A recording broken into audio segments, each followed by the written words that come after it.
Hey guys, welcome to Heroes of the Storm. This is Blizzard's MOBA. This is Blizzard's answer to Dota 2 and Blizzard's answer to League of Legends. If you've never played Heroes of the Storm before, I'm going to go over the basics of Heroes of the Storm and what separates it from League of Legends, from Dota 2, from those other styles of games. And hopefully give you some tips and tricks, hopefully just allow you to kind of ease into the game a little bit easier. Just a few basic things. There are multiple maps in this game that have multiple objectives on them. You'll meet objectives shortly as the game starts. But they're mostly similar in as much as there's 3 lanes. Each of those lanes has one defensive structure and then another defensive structure further in, and the main aim of the game is to destroy the enemy's core. These are the 2 cores. A few things just to point out straight away. These little symbols you see on the map, these little eyes, they're Watchtowers. If a team stands in it, this bill will fill up in the team's colour. Your team's colour is always blue, the enemy team's colour is red. I'm looking at it through a replay, hence they're being blue and red at the same time. Once you stand in it, once it fills up in your team's colour, it won't change. That's it, until an enemy team goes in there and captures it the whole way. Pretty standard in this, these are 3 lanes. I'll just quickly go over the heroes. Up top here we have the big spider-legged Azmodan, who's a very good lane pusher. We have Lily, who's a good healer. We have Joanna, the newest hero, who's a crusader. And we have Kael'thas, who's a kind of a fire mage. Down in mid lane we have Zeratul, and we have James Rayner, who has a skin on. This isn't how James Rayner looks without the skin. This is a skin known as Commander Rayner. We have Murky, and Murky's at a leg. And down in the bottom lane we have Illidan. This is being played by myself. This was last night at some time. Tassadar and Nova. The map that you're looking at now is Cursed Hollow. The thing that makes Cursed Hollow unique is at random points throughout the map where there are these rune stones. A tribute will spawn. When a tribute spawns, you will see the teams fight over it.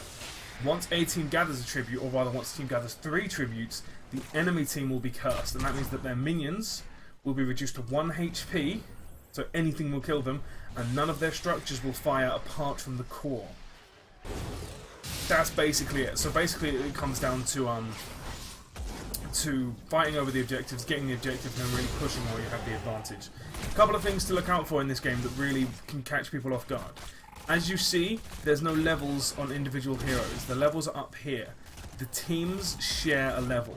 So level 3 is what level the blue team is, and level 3 is obviously what level the red team is. As you stand near minions, just stand. You don't need to get the last hit. You don't need to get anything. You just need to stand near them. When they die, your team will gain experience for them. Hence that little plus XP bonus. This is coming from these 2 that are standing near them. Having 2 heroes does not mean you gain double experience. It's just 1. Also, killing heroes. You don't need to worry about last hits. There is no gold. There is no heroes like 1 mid lane getting massive. There's just kind of the teams work together.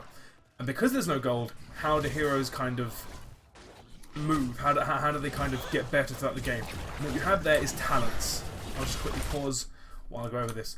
And basically at levels 1, 4, 7, 10, 13, 16, and 20, you gain access to a talent. That talent will increase you as a hero in general by augmenting one of your moves or giving you a kind of a new type of thing. For instance, this will increase the effectiveness of Nova's snipe ability, which is her Q.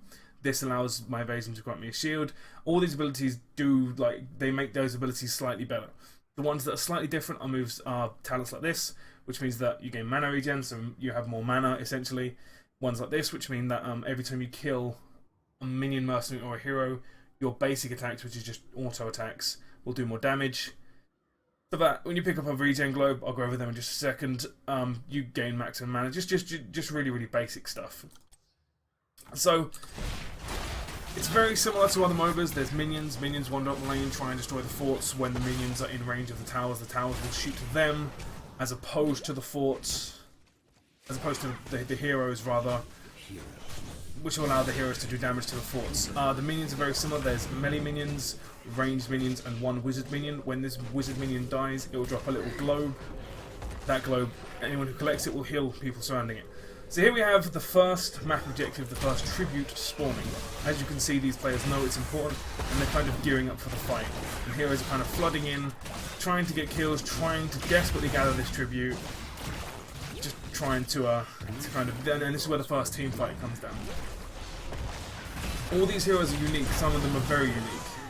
Heroes like Murky, as you can see, he just respawned, even though in second one. So they have different kind of traits that really make them unique.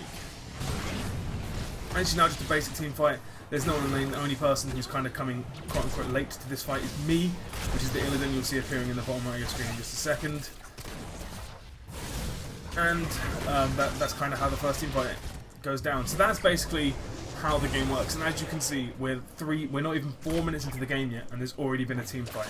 This game can be a lot more explosive than other MOBAs, than other kind of, I wouldn't call them slow-paced, but other games with a more intense laning phase, shall we say.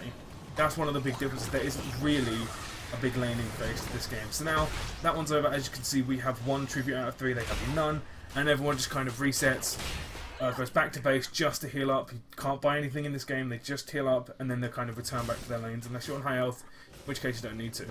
As you can probably see, forts are slightly different. They are not a single turret. They are big structures. Each of these structures, that's this little wall bit here, this cannon tower, this gate, another cannon tower, another wall. They're all individual structures. They all have individual hit points. And enemies cannot get through this until they destroy parts of it. So once they destroy the wall, they can get through. Once they destroy the gate, they can get through, and minions will get through. And as long as they have these towers up, the cannons will shoot. Now you may be wondering what these dots are. These are ammo. That basically means that if your minions are constantly pushing that gate, the cannons will run out of ammo and will allow you to just kind of get free damage off of them because they won't defend themselves. Once these are destroyed, you have to deal with this. Now, as you can see just there, Reyna can click this, or anyone on the blue team can click this, and that gives them HP back over a small period of time. It gives them a regen. Fort, very similar to Cannon, it just has a lot more hit points and a lot more ammo. Cannon Tower is exactly the same as that, just for a little more backup. Second tribute spawning, let's give me another team fight down here. So I'm playing Illidan. As you can see here, I've talked a lot about Illidan recently. Diver kind of assassin. This is Joanna, the newest hero. She's a tank, the tank in the game at the moment. We have Zerath, which is kind of diving on me, and really this is just kind of a little bit of a wonky fight. Fights before 10 tend to be a little bit strange, because at level 10 you gain access to your heroic ability, or commonly known as your ulti, and fights become a lot more explosive once everyone can use their best abilities. And as you can see here, just killing off the Murky. So some heroes are incredibly unique. Heroes like Murky, who, as you can see, puts this egg down, and 5 seconds after he dies, he'll respawn at this egg as long as this egg is alive. If this egg is alive when he dies, he will only reward 25% of the normal experience to the enemy team that kills him. This means he can just spawn, die, spawn, die, spawn, die, and it really won't punish his team that much. Which is why you see him dying a lot, and it doesn't really matter. But if his egg is killed, if this thing is killed and then he dies, he will reward full experience and will have a full respawn time left. This is kind of made up for, it looks like he's regenerating crazy fast, and he is, but his health pool is incredibly low. Small team by happening down mid. This happens quite a lot when we've just got this mercenary camp. So mercenary camps are another kind of a foreign concept to a lot of people who play this game, and they are these little bits around the map. You can tell them by these symbols. As you can see, there's 3 of them. They're all different. That relates to the minions that do different things. They do different jobs. They're a lot more difficult to get. And basically, the basic kind of logic is these are NPCs. You kill the NPCs. There's a control zone that will appear once they're both dead. Stand in the control zone, get those mercenaries, and those mercenaries will push down the lane for you until they're killed. Basically, and there's 3 different types. There's the siege giants, which are down here, which will be a long range. They outrange structures, so they can basically damage them for free, but the minions will eventually walk up to them and kill them. There are the bruisers over here. I'm trying to keep track of this team fight at the same time. They are basically very strong minions. They will deal a lot of damage and will quickly kill structures, but cannons will damage them. And then there's the boss, a single brute that will just walk down the lane and really start to damage structures if left unchecked. But they are difficult to get. The boss in particular will become very difficult to get until you get to quite a high level. So this is where the power of a team that has a Murky kind of lies. This Murky, we have to click this, and it's not instant. There's a 5-second cast time before when we start clicking it to when we finish clicking it, and thus gain the kind of benefit of it. And that is kind of not the punishment, but that's kind of what makes it different. And so the fact that they have a Murky is Murky continuously run in and stop us collecting it, which he does very successfully. And this isn't unusual for team fights to just kind of fragment and drag on for quite a while, as it becomes increasingly difficult for people to deal with things and just to kind of deal with each other. It gets a little bit awkward in situations like this, because it's kind of like, right, now what do we do? You can't gather this tribute because we're stopping you from getting it, and we can't gather it because you're stopping us from getting it. And this is where some teams have what's known as the soaker, and this is where, while this is happening, they'll send one person just to go to lane. Sorry, I was very tired at this point. That wasn't me being BM, that was me genuinely asking, like was there no heal, should I not have gone in there? It might come off a little bit aggressively. But basically, what quite a lot of people, quite a lot of teams do in this situation is, instead of kind of committing everything to this fight, they'll have one person back in a lane to just kind of get experience, to allow them to get an edge. Because once your experience is higher than your team's by a significant enough margin, winning the game becomes considerably easier. Just killing becomes considerably easier. So they have a soaker that just goes to lane while these fights are going on and just gains the lead. Luckily, because they've kind of been sending Murky and a few other heroes in, we've just been allowed to kind of pick up kills every now and then, which has given us this experience lead. Which a lot of teams, which basically the name of the game, you kind of crave at this stage in the game. At any stage in the game really, but it becomes a lot more potent around about this time. I'm not going to go over each individual hero because I'll be here all game, and there's plenty of other videos you can watch that does that better than I ever could. So what's kind of happened here is we've kind of just run out of steam as their continuous onslaught has happened. There is just on their side of the map, so they have a very slight advantage. They can get there quicker and we can't. So we just kind of have to give up this after a very lengthy fight in which we've kind of gained a level and a bit on them, which is very, very important and will continue to be very important as the game develops. All the kind of shiny effects that happen, all the kind of interesting things that go on, they are most often going to be just someone's ult. Like well, that's not an ult, but don't worry about the shininess of the moves. It's just normally someone's move that happens. So those are the kind of the basic things that are the difference between this, that make this game different from others of a similar genre. There are some mechanics still are consistent, shall we say, across multiple games of Star. So if you can see here, this wave is pushing down the lane on its own because the minion wave is bulked up. Because it's been pushed up. There are certain things that don't happen, obviously, because there's no last hitting, there's no denying, there's no creep blocking. You can't that doesn't exist in this game. You can do it kind of, but it doesn't give you anywhere near as much of an advantage. Yeah, and I think this game is very different in as much as there's many more team fights. It's a lot more explosive. I don't want to use the word fast-paced because I've played League of Legends and I've played that one and know how fast-paced they can get. But I think explosive is the right word to use. It can kind of get out of hand very quickly, whereas other games, there's one or two heroes that will just kind of blow up a little bit and will get massive, and the team just cannot deal with them. And that doesn't happen in this game.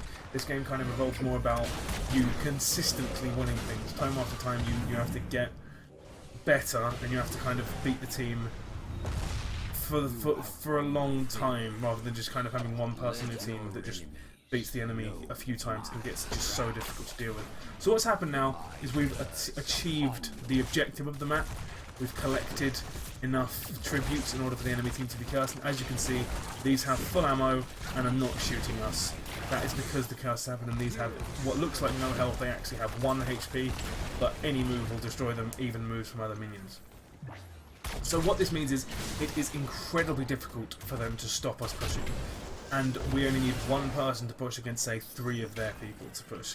Which means that we have incredible presence over them for the duration of the cast, which is 45 seconds. Actually, it might be a minute, I can't remember exactly. But that's not really the important part. That was another thing I wanted to mention just quickly, but I don't know what it was. Big ulti. But yes, so this is the power of the curse, really. or the power of any map objective, what it means is that we basically have free presence. We have the ability to push for free, and we get a fort. So forts in this game are kind of like turrets and stuff in League of Legends. They award a little bit of gold to everyone, but obviously in this they award experience to everyone, and it's a fair chunk of experience as well. There are some slight mechanics, like catch-up mechanics. The fact that we are level 16 and they are level 14 means that they will be awarded more experience for killing us than we will be awarded for killing them. Just allows you to catch up in the game a little bit quicker, similar to shut down gold and other mechanics of that same ilk. Pinging is the same. You click G and you can drag up, down, left, right, and it gives you different things. And this is us just grabbing a Murky, that's how it looks. And now these two things are on our side pushing around here. You can see where they're going to push. Can't at the moment because we're in a replay, and it does, and there's so many people here, but there's a dotted line that will show in the colour of whichever team is controlling them where the Mercenary Camp will push. Obviously you can kill them. They're very difficult to kill. They're not as easy as normal mercenaries, but they're not by any means difficult. One man can kill them with ease. So a couple of things that to know about are there are such things as permanently stealthed heroes, but they are not invisible. Luckily we have a Nova and a Zeratul in this game, so you can see what it looks like. This is what it looks like when an ally is stealthed. You see how it's kind of transparent with the blue outline? If you've played StarCraft 2, you'll know what stealth looks like. It looks like Dark Templars. It's like a shimmer. They're not completely invisible. If you see something that looks out of place, and they have someone who can be stealthed, these are most predominantly going to be Nova or Zeratul. Don't be afraid to kind of poke them down with a skill shot or something, just to get them out of stealth. It could really screw them up. So that's what that looks like, and of course it looks the same, but when you're on the enemy team, it will just look like a shimmer. Like light isn't acting the way it should, is the best way I can really describe it. But to an ally it looks like that, and of course to you, if you're playing one of these heroes, that's what it will look like. So taking these camps, this boss camp, is almost impossible for someone to do on their own. If you are going to do it, you have to spend the entire game making sure that you can do it. What you see there is just little, it tells you what's affecting every hero. So you see there it just says stunned, it will say blinded, invulnerable is a good one, all kinds of things. Aside from it being obvious, they have a different animation and stuff, and it does say on the head. So now, at this stage of the game, obviously no one's going for the objective. Why is no one going for the objective? Because we feel we don't need to go for the objective. Neither team is going to get it with this push. And we, as a team, feel that us putting pressure on their bottom lane and pressuring their inner turret is more important than them getting one tribute, which may or may not become useful in the end. So we kind of, I think our Reyna just goes there and grabs it. That's not a problem. There are some heroes in the game that can solo these camps. Not all heroes can. Illidan is one of them. A few others, people like Rhaegar, Gazlo, obviously people that you don't really expect can. As you can see, I'm one-on-one in Murky here, which is normally pretty easy, but he has a lot of annoying moves that's making him very difficult to kill, but it's not too difficult once it happens. I very egotistically and very sillily say, oh, I can solo this, and I can solo it, but when all the team's going to appear and try and kill me, it's not a very good idea to try and do that. We're just taking this mercenary camp now. Because we have map presence, this is very much a mess over the map. We have presence in as much as they have no force. So their line is, and this is the same across all MOBAs, is kind of here. There's no way we can get into there apart from through the hole that we've developed here. I'm sorry I'm not following this game, but this is kind of this is what this video was about. This video wasn't about displaying this game. This video was about telling you the difference between the two games, or between the three, I imagine. All the games are out there on the market at the moment. And so at this stage it's kind of awkward. We don't have any we don't have any minions, any creeps pushing a lane. There's nothing much we can really do to kind of enhance that a little bit. So Azmodan, who's a very good pusher in his own right, can just kind of sit here and poke away at the wall a little bit. We have our Nova down here, our assassin, just quickly collecting tribute, just because it's easy. And now we're going to go start on the boss, and this is where a few important things come up that can really catch inexperienced players out. So the boss has abilities. It's not as simple as just attack it. What you see there is a root. There's a little ring that appears on the ground just before that. If you stay on that, it will continue to... see this here. slam. When that green ring appears, it means he's about to do a big hit.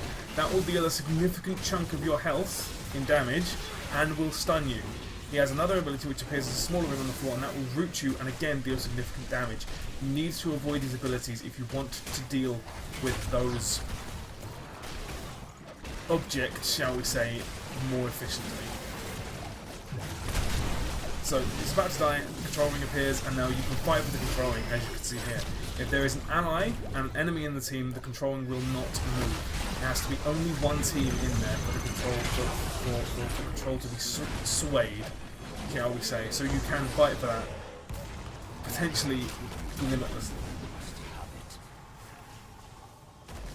And as you can see, it's and because of that, it becomes a very, very team-focused game. You have to to think of it in a team sense. You have to think like, okay, I need to dive and stand on that tribute so that it buys our team enough time to kill them before they get the boss entirely. Let them fall before you.